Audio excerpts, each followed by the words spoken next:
Good morning. A while back, I happened to post on Facebook that I was making butter, or was going to make butter, and somebody suggested that I make a video of it. This is going to be an incredibly boring video because it's so easy to make your own butter. All you need, if you're making dairy butter, all you need is heavy cream. Now, I'm making cultured butter. If I'm going to make butter, I want it to taste the best it can, so I'm making cultured butter.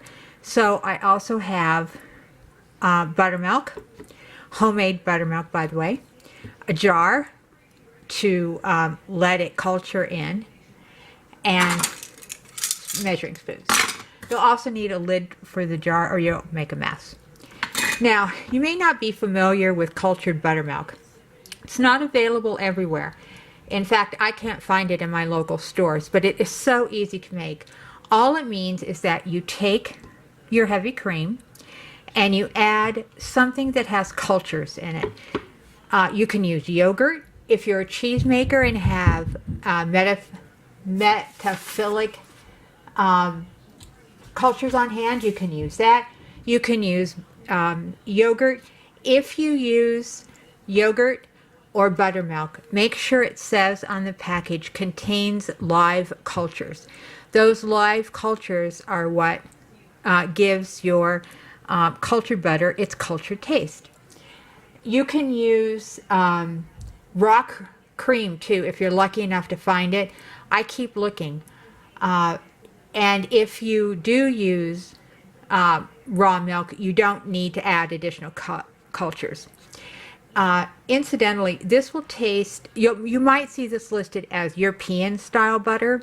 It has a tangy flavor to it, which is so good. It is just so good. All you need is take 2 cups, or this is 3 cups actually, of heavy cream. Pour it into your jar without making a mess. This is at least a 2-day process. I say at least because you want it to sit long enough that it develops that tang that you expect, or you should expect, and it thickens. Now, my house is really cold all year round, so it takes a good day, if not a little bit longer. So just judge it on your house. I did some bread the other day and forgot to turn the heat up, and, well, let's just say that it took much longer than I expected. Okay, so you put it in your jar. Make sure you use a jar that there's enough room that you can put your buttermilk in, as well as your being able to shake it up. Now I'm stirring my buttermilk. As I said, this is homemade buttermilk. This is not buttermilk made with the just adding vinegar or lemon juice to milk. This, I used a culture for buttermilk. You can also use the culture that you use when making yogurt, or you can make buttermilk from store-bought buttermilk that has live cultures in it. You use a tablespoon per cup. So since there are 3 cups of heavy cream in here, I'm going to use 3 tablespoons. And since there's not that much left, I'll just add a little more for good measure. Okay, then just simply put, oh, actually, also I forgot, if you make milk kefir, you can use milk kefir grains to culture your heavy cream for butter as well. Then just shake it up. Make sure the lid is on tight. Voice of experience. Okay, now I loosen the lid. Some people just cover it with, after they shake it, they cover it with a cheesecloth or a coffee filter. I just set the lid on it and then put it at room temperature. I'll put it in the living room because there's at least some heat in there. There's no heat in the kitchen, by the way, unless I'm cooking something. And then I'll let it sit for between 12 to 24 hours. Ideally, you want the temperature to be around 70 to 77 degrees wherever you keep it. As I said, I will let it sit for 12 to 24 hours until it's thick and it starts to develop that kind of a soury, tangy, or not soury, tangy smell to it. If you're using raw cream, you just let it sit at room temperature, same amount of time, though it might not take as long as it does for using heavy cream and buttermilk. Let's see, what else was I going to tell you today? I can't think of anything. Now, when it comes down to making, or when it comes to making your buttermilk, you need, or your actual butter, you need something to churn it in, for lack of a better term. You can churn it in a mason jar like this. Just throw a marble in there. Clean marble, please. You can use a churn, or I'm going to use my food processor. I do have a churn. I like using my churn, but I'm figuring most of you don't have churns, or you don't have time to churn.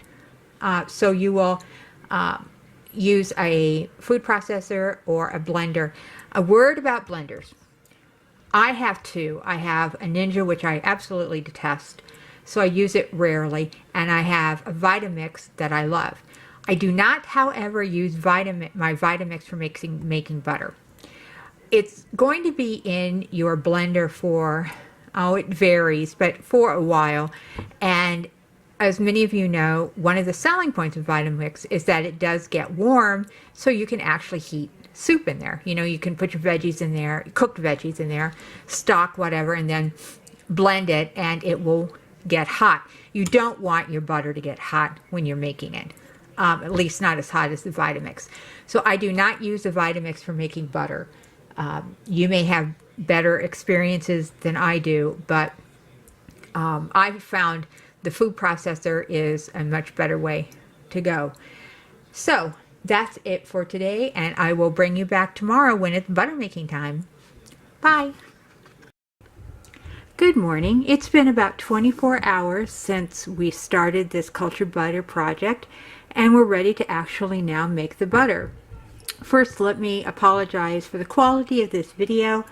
I have a large kitchen in floor space, but when it comes to actually needing to plug things in, it leaves a lot to be desired, especially since I also need the sink. So you're going to need a sink. As I mentioned yesterday, my weapon of choice is a food processor. You'll also need something to rinse your butter in. Now, a lot of people use a strainer over a bowl, which is fine. That works great. I like using, this is a berry bowl. I bought two of them, which explains why they're different colors. That's what I use to rinse my butter in. You'll also need, which I forgot, a container for your buttermilk, which you can then use as buttermilk, or you can use it in another project. You'll need a spatula, or I prefer a spurtle. All right, here's what we started with yesterday. Let me get the lid open. Okay, I don't know how well you can see in here because the lighting sucks too. Let's see if this does anything weird. Oh, well, not really. Oh, it's the light from the plant. Okay, this, you can't really tell, but it's gotten seriously thicker than when we started. And there's little bubbles on top, which means it's ready to go. So all you do is pour it into your blender, food processor, churn, whatever you're using. And make sure you get everything out of the jar. I mean, really, you don't want to waste it. Okay. Now, this goes fairly quickly if you're using a high-powered food processor. When you start it, it will go kind of slowly. Then you'll start seeing a separation, and there will be water and then, or a liquid, and then dry. But that liquid is actually buttermilk, and be sure to pour the buttermilk off. So we're going to go here, start on pulse. I just have the regular, I think it's called a utility blade in here. Okay, and now I'm going to start it on low. You having fun yet? Okay, let's see. And now I'm going to put it on high.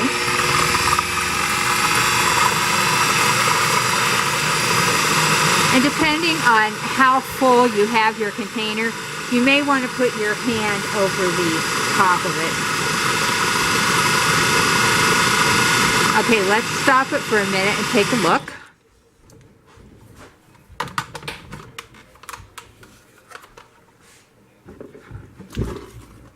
It's nice and white. Oops, sorry. Okay, I'm going to try something and hopefully it won't kill my plants. I have lettuce growing in here in an arrow garden, and if I turn the light off so I can film this, it's going to throw the timer off. Okay, maybe that'll help a little. Okay, I'm going to now take my spurtle or whatever you're using and wipe down the sides a little. You want to do this from time to time to just make sure everything is incorporated well. And then, sorry, I just knocked you over. Your patience is appreciated. Okay. And again, I'm going to start with it on low.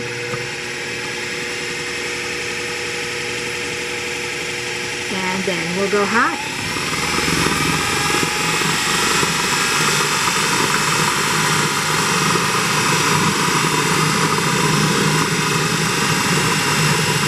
I find if you do this in a blender, the process is a little slower and you can see the separation a little better. But I don't know about you, but I just as soon do it in a food processor. And as I mentioned yesterday, I do not recommend using a Vitamix for this.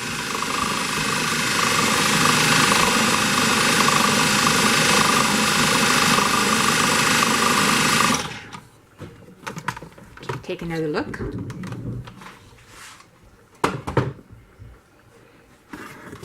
You can see the consistency has changed a bit.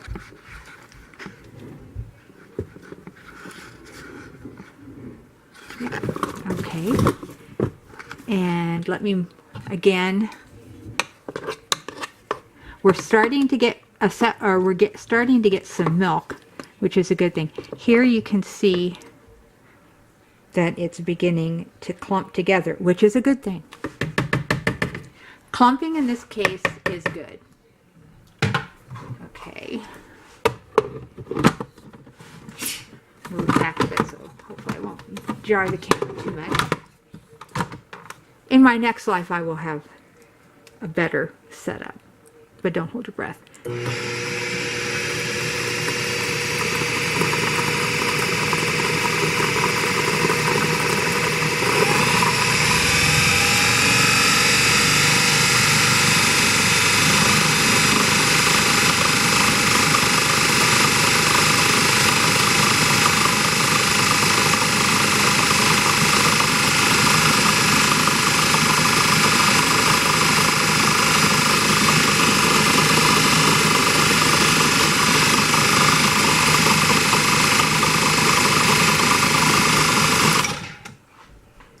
I bet you're thinking there are 16,000 things you could be doing other than watching this thing spin around. And you'd be right. But I'm glad you're here. Okay. Still a little soupy.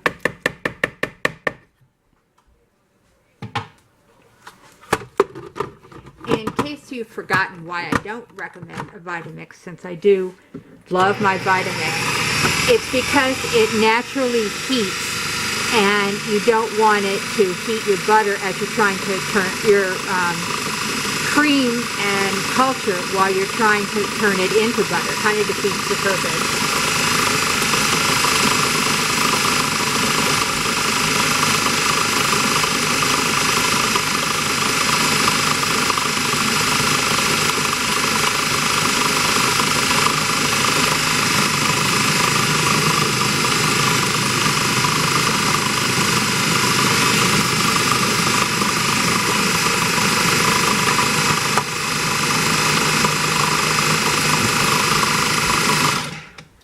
Okay, set this aside, and we're going to pour off some of this wet, liquid. You won't get a lot. Don't think you're going to get like a half a gallon, or even half a cup for that matter in most cases, of buttermilk when you do this. But still, don't throw it away. I mean, my gosh, you spent quite a bit for the, or potentially for the cream, so you don't want to waste it. Okay, so you can pour this into a funnel or pour the whole thing into, you know, what you're going to sift in, or not sift, but being lazy, I just prefer to do it this way. And I don't mind if some of the butter granules get into the liquid. This is also, by the way, really good in bread. If you're making bread, just pour some of this in, some of the buttermilk. Okay.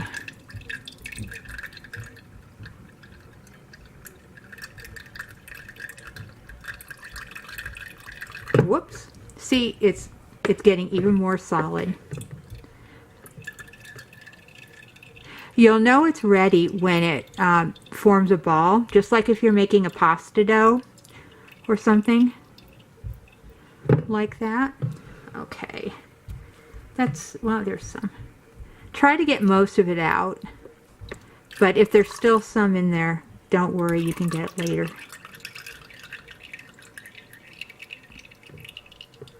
Now we started with 3 cups of milk, and I think, well, if 3 cups, it would be 3 tablespoons of the culture agent. We've got less than half a cup of buttermilk so far, but that's half a cup of buttermilk we didn't have before. Excuse me while I throw the food processor on the floor. Okay.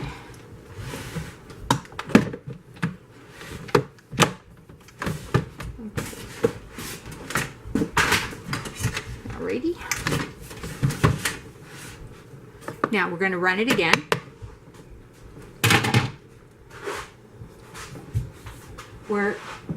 Like I said, we're trying to get it to the point where it forms a ball and comes away from the sides of the processor bowl. So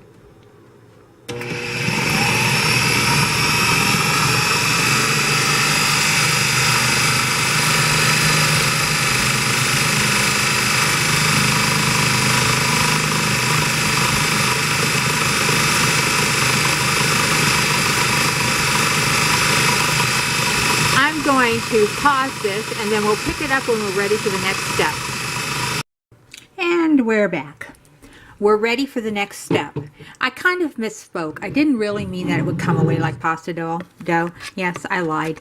It's just that it definitely solidifies. Now, your next step is washing. Some recipes and instructions treat this as an optional step. And I guess technically it is. You don't have to wash it if you're going to eat it right away, for example. But by washing it, you're getting away any remaining liquid that is in the butter. And this helps you, or helps elongate its shelf life. Keep in mind that unless you add salt, and that's purely up to you, whether you do. I usually don't, but you're perfectly, it's an option, of course. Oops, you can't see very well, can you? The shelf life is not as long as it is for some butters you buy in the market. And keep in mind, this is a cultured butter. So empty the contents of your bowl, all of them, into whatever you're using to drain your butter, and wash it. Like I said, I'm using a berry bowl. Use what you have. If you're using a strainer of some kind, make sure it's a very fine strainer, and that you may want to use to line it with cheesecloth or a coffee filter before draining your I started to say cheese, your butter. Okay. Yum. Okay. Now, to drain or to wash it, you've got a couple of options. You can buy paddles to use for washing it, for washing your butter. And someday I hope to get those, but right now I don't. Okay. This Spurtle works, but I'll be honest with you, I prefer to use my hands. So, use cold water, clean hands. Everything should be clean, you know that. And just start by running the water over your butter. This helps solidify it, make it a little heavier. Okay. Turn it up a little bit. Okay.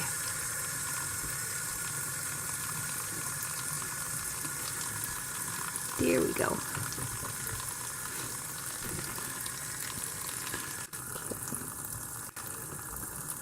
You know, besides having a lousy setup here, I'm also new at filming, especially new or action videos, shall we say. Okay. It does get messy. You can wear gloves, of course. And I might, if I had any, but I'm out of my work gloves. Okay, just knead it around. And don't be in a hurry. You want to make sure that you get the liquid out, and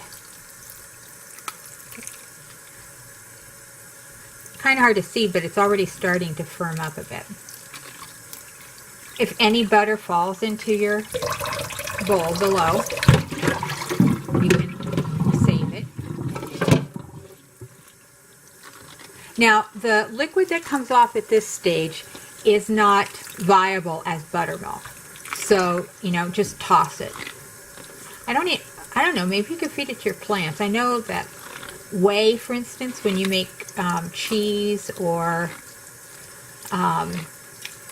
yogurt, works for plants. Some plants like it. And the sink is clean. I made sure to clean the sink, so the curds have fallen in the sink. I had to rescue. Because after all, you know, this is time consuming. Not tons of on-hand time, but time. But, you know, it does take time. And the ingredients are not cheap. I've had people ask me whether I save money making my own butter. No. And I doubt that you will either, unless you have a cow or access to, you know, fresh cow's milk. Now, keep in mind, this is cultured butter, so you also need buttermilk or something else to act as the culturing agent, unless you're using raw milk, in which you can just use the raw milk. But not everything I do is to save money, and I would venture to guess you're the same. I like doing this, you know. I like getting back to basics and making my own things. Now can you see how it's already firmed up a bit? It's almost ready. So don't go into it thinking like you're going to save tons of money, and like I said, unless you do have access to a cow. But it's fun, and you know exactly what's in it, and you can add things, you can leave things out, for instance, salt. Now, at about this stage, if I were going to add salt, it's when I would do it. Or if you're going to add other flavorings. Now, squeeze out as much water as you can, but don't freak out about it because you're going to let it sit and drain. I usually let it sit and drain at least 15-20 minutes to make sure that I have all of the liquid out, because I do want it to stay. But there you can see this was just cream and buttermilk, actually, was what I used for a culturing agent not that long ago.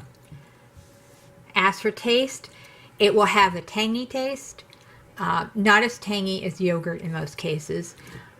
I've not made yogurt I've not used yogurt as a culturing agent in a long time, so let me wash my hands here.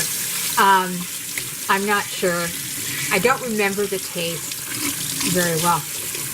As for storing, you can, well, at this point, once it's drained completely, you can either put it in a mold. They make special butter molds. I usually use silicone molds that I have for baking. You can use, well, actually, you could use practically anything. I was just noticing I have some small aluminum baking loaf pans that you could use. You can even just roll it up in saran wrap and then in an aluminum foil. I wouldn't do just saran wrap. And then in aluminum foil and stick it in the freezer or the fridge. When I have it I sometimes just put it in a ball and put it in a bowl, to be honest with you. I'm not quite as inclined to keep this on the shelf or on the counter as I am commercial butter. Basically because I'm not sure how long it would last, and I don't really go through butter very fast, fortunately. But you can certainly try it, or put some of it anyway. It freezes really well, even if you do add other ingredients to it. I usually put part of it in the fridge and part of it in the freezer. Then that way I'm not running the risk of wasting it. So now if you want to make just regular butter, you can skip the 24 hours of just letting it sit, the 12 to 24 depending on where you are. Just start out making butter the same way we did here, with sticking it in your food processor or blender and letting it go. I hope you'll give butter a chance, especially cultured butter, and you'll find that you actually may save a little bit of money if you make your own cultured butter. If you have any questions, be sure to leave them in the comment section, and I'll try to answer them the best I can. Thanks for watching.